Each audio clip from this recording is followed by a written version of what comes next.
A cable from Earth to space, 96,000 kilometers. Japan says they can build it. Every rocket launch burns $5 million of fuel, just to reach orbit. Most of the rocket is destroyed every single time. That's how it works today. What if instead of burning a rocket, you just rode a cable straight up? That's not science fiction anymore. Obayashi built Tokyo's tallest tower. Now they want to build into space. Their plan, a 96,000-kilometer cable, a floating port, a 2050 target. The elevator uses electricity, no fuel, no explosion, no single-use hardware. One material makes or breaks the entire plan. It hasn't been invented yet, not at scale. Shizuoka University is testing it right now, in space, on the International Space Station.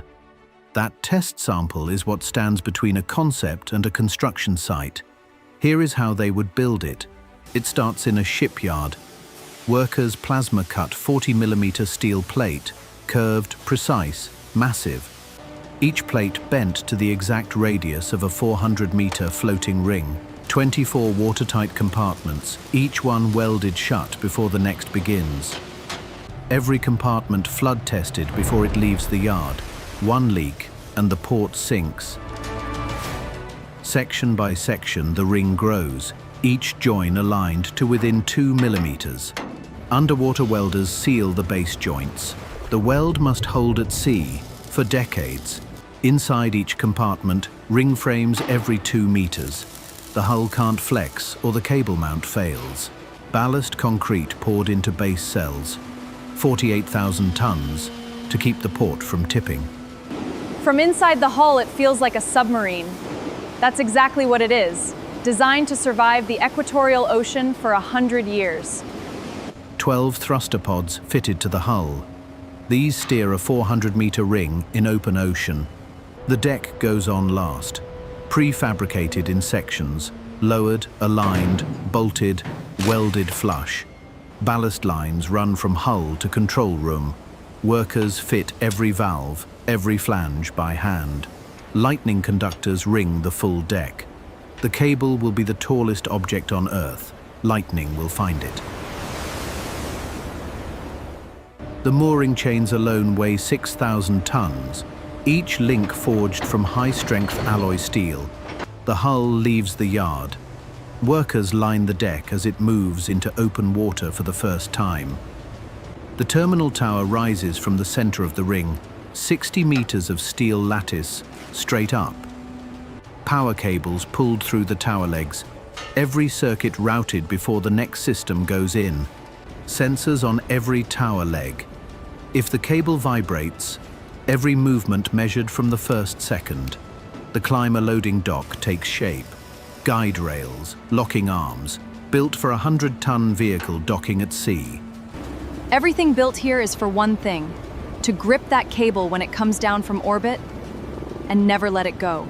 A city lives on this platform. Desalination plant, power generation, sewage treatment, all going in simultaneously. 6 generator sets installed below deck. The port cannot lose power, ever. The laser transmitter dish assembled on deck. When the climbers ascend, power beams up from here. The cable entry seal fitted around the tower slot. Storm seas will try to flood this opening. They won't. Helideck finished on the aft section. Only way on or off in an emergency, or for regular crew change. Control room fitted out. Every screen, every panel fixed. Port operations run from here, permanently. Fall arrest rails on every walkway. Equatorial storms don't stop for the deck crew. The Earth port reaches station. Thrusters fire, chains tension. Workers watch the gauges and hold. The cable starts here. CVD reactors growing carbon nanotube fiber atom by atom. Fiber drawn off the reactor onto a collection drum. Uniform, continuous, defect-free, or it starts again. CNT fiber twisted into yarn, Hundreds of fibers combined, twisted, not just bundled, for load sharing. Yarns bound into ribbon. Heated rollers press the polymer matrix through. The ribbon takes its final form.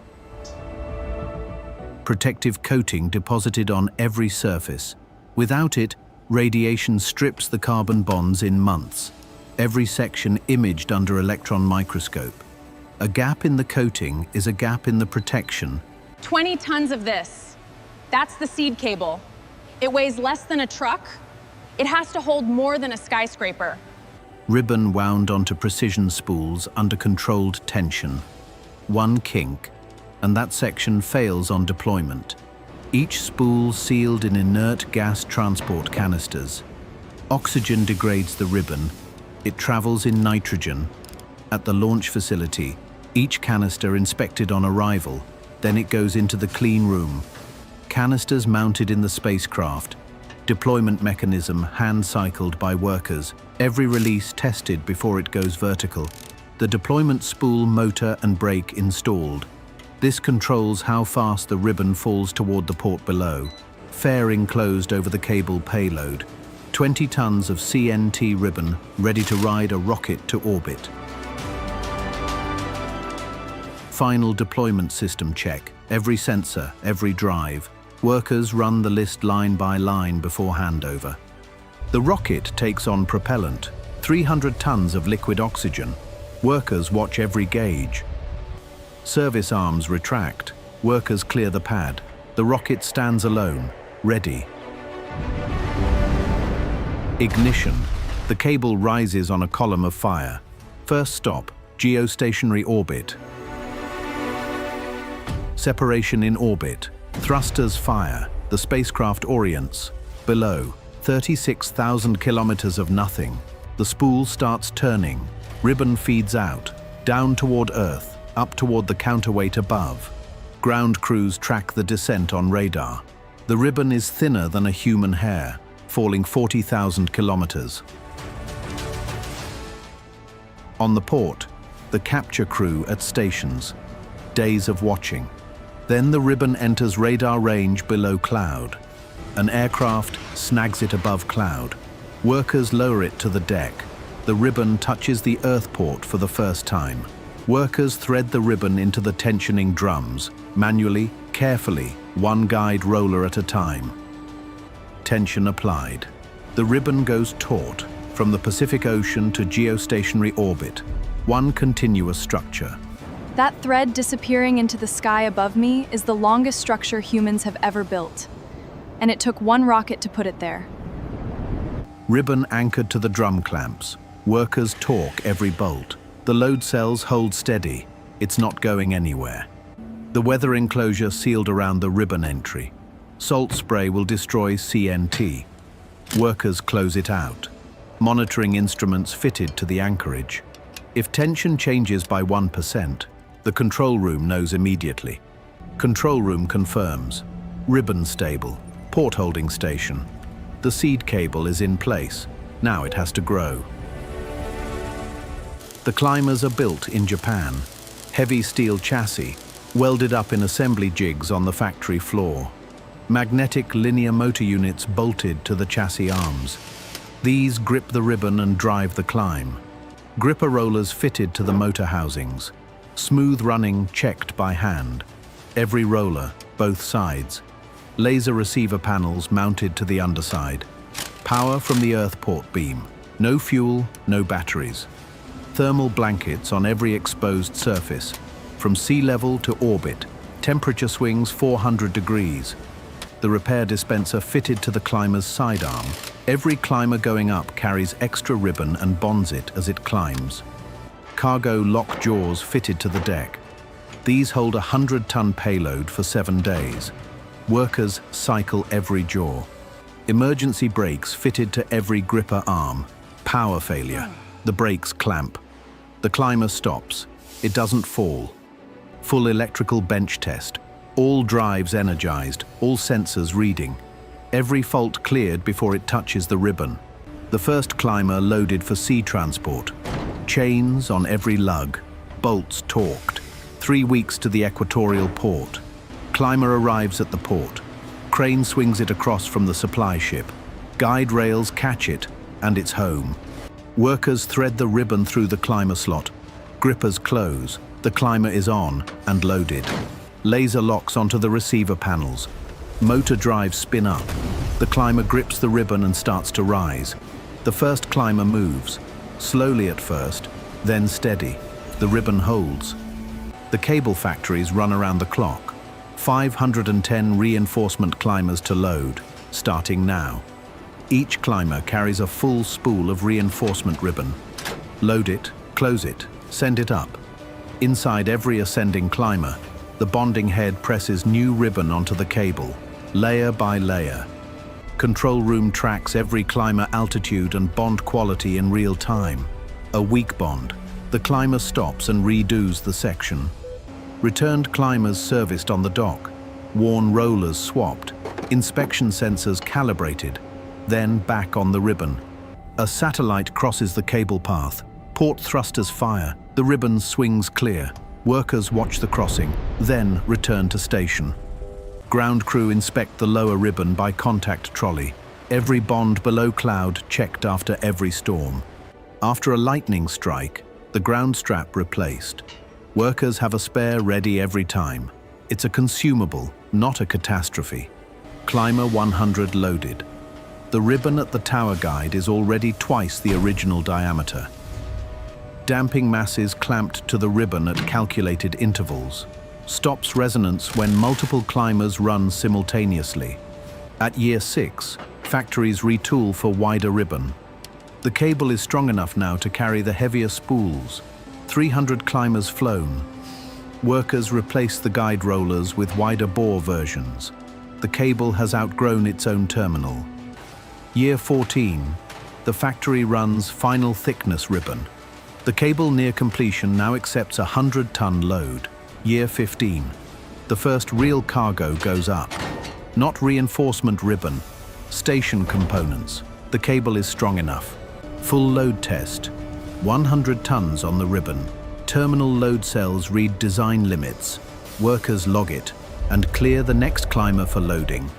While climbers reinforce the cable, the GEO station is being built on Earth, module by module.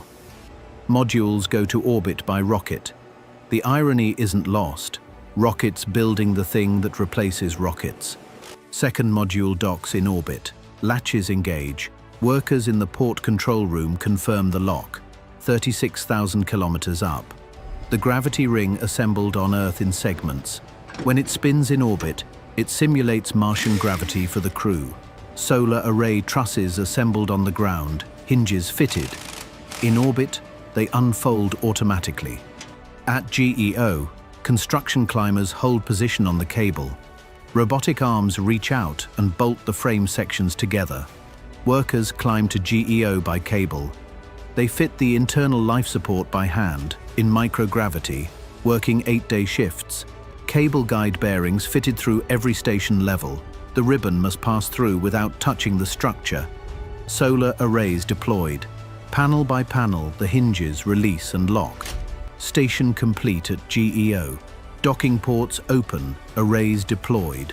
Workers have built a city at 36,000 kilometers. The first crew returns by cable from GEO. They walk off the dock, 8 days up, 8 days down, first of thousands. The counterweight built block by block on Earth. 12,500 tons, assembled before it goes to orbit. Counterweight modules loaded on cargo climbers one by one, weight checked at the dock, every kilogram logged. Each module attached above GEO, extending the cable outward. The counterweight grows at 96,000 kilometers. Tension rises at the terminal as counterweight mass grows above. Workers monitor every kilopascal. The first passenger climber fitted out. Seats, life support, viewports. Workers fit every panel. This one carries people. Full passenger loading rehearsal at the port dock. Every step practiced until it's as fast and safe as a ship boarding. Life support consumables loaded for an 8-day climb. Workers inventory every item before the hatch closes. Final checks, gripper alignment, power, communications. Workers run the list line by line, nothing left to chance. Day 1, through the atmosphere. Day 3, Van Allen belts. Day 8, GEO. Workers below track every meter. Port control room, every reading logged. Altitude climbing, power beam holding, cabin pressure steady, all nominal. GEO station crew at the docking hatch. The climber appears below the station after 8 days. Docking arm reaches for it. Latches engage, hatch seal confirmed. The hatch opens, and for the first time a passenger walks from the cable into the station. The second climber loaded. Same checklist, same sequence. The Earth port is a terminal now, not a construction site. The port in the Pacific. The station at GEO. The counterweight above. Climbers on the ribbon. The system is alive. A satellite going to orbit. No rocket, no flame, no noise. Workers close the hatch, and it rides the cable up. $10 per kilogram to orbit, against 2,720. That number changed everything. A second port under construction, a second cable planned. One ribbon wasn't enough. A cable from ocean to orbit, built by welders, climber mechanics, ribbon workers, and control room crews. One step at a time. Every bolt tightened by a worker. 96,000 kilometers from the ground. The same tools, the same hands. 5 climbers on the ribbon at once. 5 payloads moving. The system running, as designed. A Mars crew loads at the port dock. They climb to GEO, board their ship. Japan imagined this only on paper. We brought it to life. Subscribe for more engineering stories.